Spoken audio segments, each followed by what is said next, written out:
આખા ગામને દબાવે અને આખું ગામ જોઈ રે, એ શરમનો વિષય છે. એક બેનના ઘરની આગે આ બધું બંધ કરી દીધું અને કોઈ એને કઈ કે નહીં. મામલતદાર શું ન્યાય કરતો? આપડે હાથ ભાંગી ગયા છે? મામલતદાર આટલું જીવીએ છે આપણે? આટલી હદે ખોટું થયું. આ કોર્ટમાં ગયો ભાઈ, તોય નિર્ણય નો દીધો અમને. આજે 8 વર્ષ આ નિર્ણય થઈ ગયો. જેને મને ફાંસીએ ચડાવે ફાંસીએ ચડાવી દે. ધારાસભ્યને ફાંસીને ફંદે લટકાડે આ નિર્ણય કર્યો છે. કોના હિંમત છે એમ જોઈએ છે. એક બેન હારે આવું વર્તન થાય, આ કઈ વ્યાજબી વાત છે? ભાઈ ફટાકિયા દિવાળી અહીંયા ફોડાવે કેવું ને, અહીંયા ફટાકિયા ફોડાવે પછી એમ કે હરગાવી નાખો, અંદર નાખો. જો કેતા જાય ધોઈડા જાય. તમને બધાને વિનંતી કરું છું કે થોડોક બેન ને સપોર્ટ કરજો.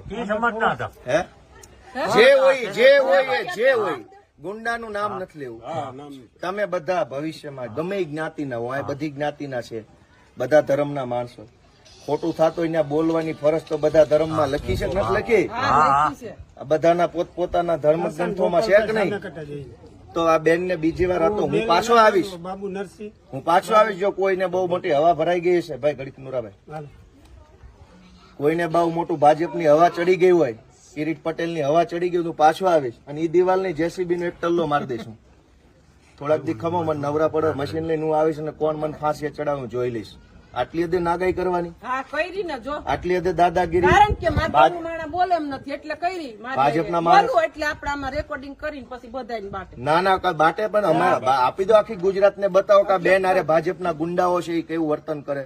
આ મેન ગેટ છે, થોડાક પાછા હટીને બતાવો તો. બધા પાછા હટી જાવ, શું ઘટના બની. આ મેન ગેટ છે બેનના ઘરનો. થોડા ભાઈ પાછા હટી જાવ, બધા નીચે હટી જાવ. હટી જાવ બધા, બતાવો તો બેલા બતાવવા દો. સાંભળો હટાવો. આ બેનનું ઘર છે. આ વિશાળ અડમતિયા ગામ છે, ભેસાણ તાલુકાનું. આ મેન ગેટ છે એનો.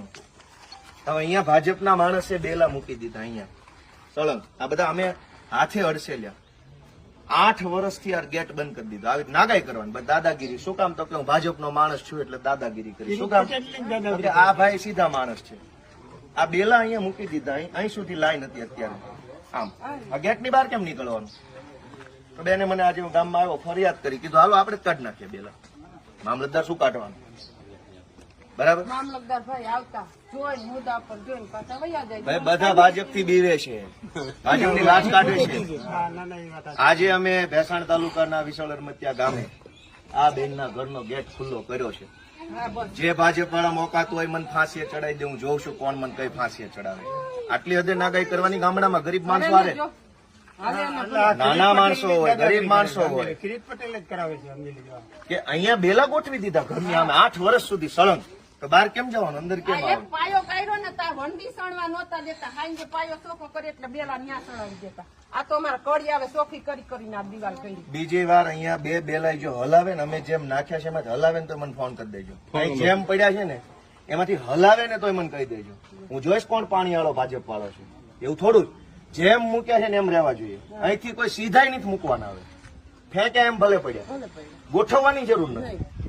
એવી દાદાગીરી થોડી હોય. ગામ લોકો તમે જરાક બેનને ટેકો આપજો. હાવ આવું ન કરતા.